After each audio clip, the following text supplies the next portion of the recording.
Se você lembrar da aula de importação de dados do Excel, você vai perceber que lá nós importávamos os dados utilizando a biblioteca XLRD e a gente colocava isso em lista. Logo depois, numa outra videoaula, eu falei que a lista não dava, por exemplo, para fazer um monte de operações matemáticas e a gente tinha que usar o NumPy para transformar a lista em vetor. O objetivo da aula de hoje é importar dados do Excel diretamente para um vetor sem a necessidade de utilizar o NumPy de transformar uma lista em vetor. Tá? Bom, para isso a gente vai criar então uma planilha. Vou criar uma planilha com vocês. Vamos importar o início, é igual ao início da aula de vetores para lista, mas tem um comando diferente na importação sem precisar passar para lista e depois de lista para vetor. Que comando será esse? Então vamos ver, vamos fazer juntos aqui. Eu vou criar então primeiro uma planilha e lembre-se sempre de colocar a planilha no mesmo diretório do Python, tá? Deixa eu reinicializar meu kernel aqui.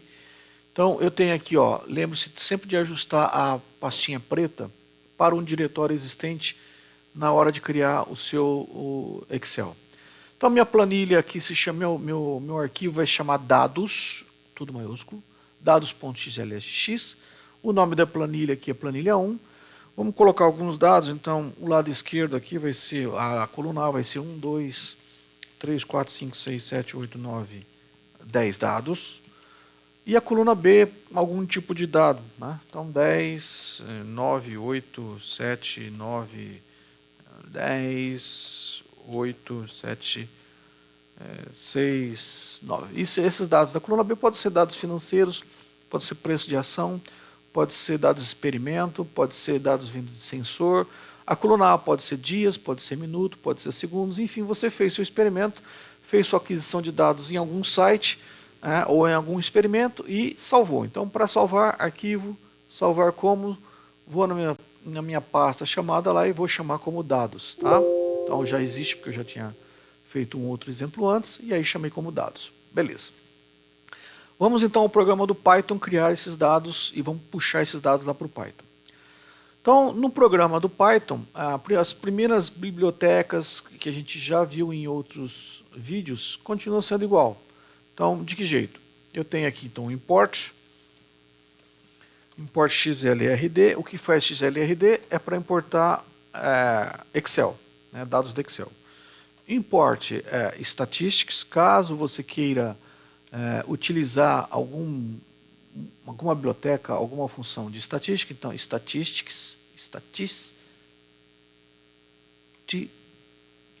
tá? Statistics as, vou chamar aqui de stat. Bom, vamos importar aqui matplotlib, porque eu preciso fazer o gráfico. Então import matplotlib.pyplot as fig. E vamos importar o NumPy. Por quê? Porque no NumPy eu preciso utilizar vetor. Se vocês lembrarem então da aula lá de importação para lista, o workbook a gente criava uma variável, que eu chamei de WB, que é o XLRD. Ponto. O comando para abrir um arquivo Excel é open underline workbook. Aí você dá o nome do programa. O meu programa eu coloquei tudo em maiúsculo, dados, ponto, e aí XLSX em minúsculo. Para abrir a planilha, eu criava lá, por exemplo, uma variável P, que é exatamente o workbook, ponto, e a gente pegava, então, vamos pegar a planilha pelo nome, sheet by name. Qual era o nome da planilha? Eu chamei planilha 1. Um outro comando que a gente tinha era descobrir o número de linhas da planilha. Então, linhas é igual p.nrows. Isso me dá o número de linhas. Bom, no caso, quando a gente utilizava lista, a gente colocava lá a lista vazia e fazia append. eu preciso criar vetor. Eu quero criar nessa aula vetor direto. Então, se vocês lembrarem da aula de vetor, np.zeros de quem? De lim. Então, eu quero criar um vetor com o tamanho de linhas do Excel, que no caso ali eu dei 10 linhas, então será 10 linhas. No início, esse vetor x terá só zeros. Por isso que eu comando a função zeros aqui. Bom, lembrando então lá da nossa aula de lista, qual era a jogada lá? Criava-se uma lista vazia e tinha um comando que eu passei para vocês que era o col.values. O que faz o col.values? São os valores da coluna inteira. Então a coluna inteira vinha numa variável e essa variável, que era uma lista, recebia um append. Então o dados.append da variável entrava de uma vez só a lista que estava no Excel para a lista dados que eu criei. No caso aqui do nosso programa, não dá para fazer isso. Por quê? Porque eu vou entrar elemento a elemento no meu vetor. Então, se eu colocar aqui for i in range, quero alimentar o meu vetor com o tamanho de linhas que tem no Excel, o que acontece aqui? Se vocês lembrarem da aula de vetor, colchete i para indicar a posição do vetor, e nesse caso eu não consigo colocar o col.values a coluna inteira, porque o i está variando de 0 até o número de linhas. Então eu não posso ter um valor 0 a coluna inteira. Eu tenho que ter um valor 0 a célula que está no Excel. Então eu vou colocar no meu vetor x a coluna B, porque o vetor a coluna A é apenas um conjunto de marcador de dados. A coluna B é que são os valores que interessam para a gente. Então a coluna A no Excel é 0, a coluna B no Excel é 1 aqui dentro do Python. Então qual o comando para trazer elemento a elemento?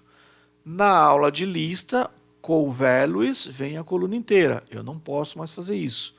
Então nessa aula de vetor, quando vocês quiserem trazer vetores, dados direto do Excel, passo a passo, célula a célula, então o comando é p.cell, sem plural, i, porque é o número de linhas, vírgula 1, porque é a coluna B. E aqui eu coloco ponto value. Veja bem que não é plural. Na lista era col.values, plural, porque é a coluna inteira. Aqui, no nosso, para trazer célula a célula, é primeiro cell em singular, value, porque é valor a valor. Feito isso, como a gente já puxou o Matplotlib, a gente pode fazer o gráfico dos dados que estão lá no Excel. Então, se você vier aqui e colocar fig.plot vetorzinho x e rodar, olha lá, esses são os dados que estão no Excel. Tá? Então esse gráfico é exatamente o gráfico que está lá no Excel. Então eu puxo com o XLRD, que seria o Excel Read, abro o meu arquivo de dados, abro a minha planilha, descubro o número de linhas, crio um vetor cheio de zeros e elemento a elemento, célula a célula da coluna B é trazido o valor para o vetor x. Veja bem que eu não precisei usar append nesse caso. Então, na aula de lista aqui, ó, a gente utilizava o append porque é uma lista. A única maneira de você colocar dados de uma lista é utilizando append. No vetor, você faz isso direto elemento a elemento. Tá? Então, a gente cria um vetor automático sem precisar passar pela lista. Você vai dizer, mas eu posso continuar utilizando lista? Pode, só que essa é uma outra maneira de fazer a mesma coisa que a gente fazia com lista. Você não precisa fazer o numpy.array. Para quê? Para criar, por exemplo, o retorno de uma ação, o retorno de um investimento. Então, na aula de retorno de investimento, eu tinha que passar obrigatoriamente .array para transformar uma lista em vetor, porque eu não conseguia fazer isso aqui, ó, que era o retorno financeiro de um produto, retorno financeiro de uma ação em cada linha. Tá? No caso, eu não vou precisar mais fazer aquilo que era exatamente transformar lista em vetor. Por quê? Porque o meu x aqui já é o próprio vetor. Então eu ganhei um passo aqui. Qual é a ideia então de construir vetor? Você começa pela segunda posição, subtrai, vai até a última linha, subtrai da de cima, né, que é a primeira posição, vai até a penúltima e divide por ela. Com isso você tem o seu vetor de retorno já direto pronto. Tá? Então vamos fazer aqui, ó, vamos criar com vocês aqui o retorno de novo, para relembrar como funciona.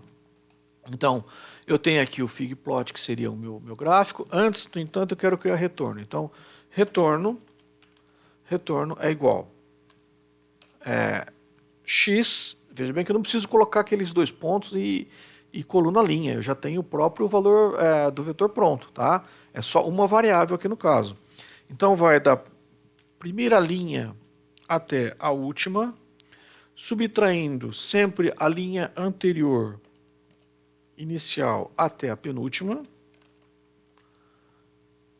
dividido pelo total de linhas começando da primeira até a penúltima. Então x 0 até lin menos 1. Tá? Criei o retorno. Feito isso, você pode plotar o retorno. Vamos plotar o retorno ao invés dos preços aqui no caso. Tá? Então vou colocar aqui retorno. Rodei o retorno. Esse é o retorno. Na verdade, como eu não apaguei a figura anterior, acabou aparecendo os preços em cima e o retorno embaixo. Poderia fazer um subplot que ficaria bacana aqui também, aproveitando a videoaula de subplot, para dividir os dois. Eu vou apagar e vou fazer de novo para a gente só ver o retorno. Então agora eu só tenho o retorno. Está aqui o retorno. Esse é o retorno que a gente construiu com base na coluna B do Excel. Tá? Além disso, você pode fazer outras estatísticas. Como a gente puxou exatamente, criamos um vetor chamado retorno, se vocês lembrarem daquela aula de funções que tinha lá quando a gente cria vetor, colocando-se o ponto no vetor retorno, você tem um monte de medidas importantes. Então, por exemplo, se eu quiser o valor mínimo, eu posso criar aqui como mínimo igual retorno ponto min. Ele me dá o menor valor do retorno. Máximo, quem vai ser o máximo? Vai ser retorno ponto max.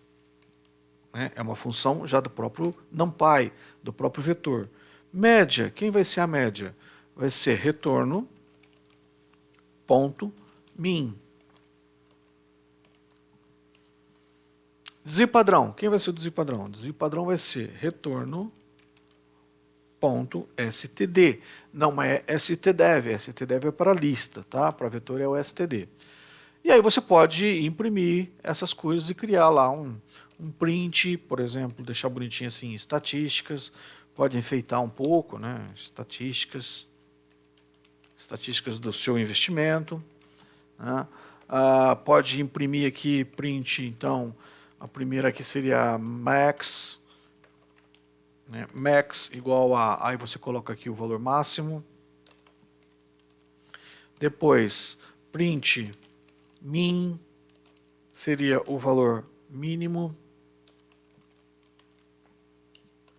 e imprimir todos. Eu não vou fazer todos aqui, vou deixar para vocês treinarem aí e fazer todas as estatísticas que já apresentei nos vídeos anteriores, tá? Então quando você roda o programa, ele vai criar o gráfico lá e aqui o usuário já vê exatamente as estatísticas que são funções do próprio vetor, sem precisar utilizar as funções de lista. Você economiza aquela parte toda de lista, tá? Se quiser misturar a estatística também pode. Stat-min, por exemplo, vai fazer a média do vetor e assim por diante.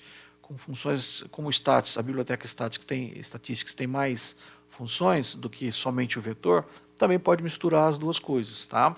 Então, fica aí a dica para você utilizar vetor como já em importação direto do Excel, sem precisar passar pela lista. Tá legal? Até mais, a gente se vê na próxima.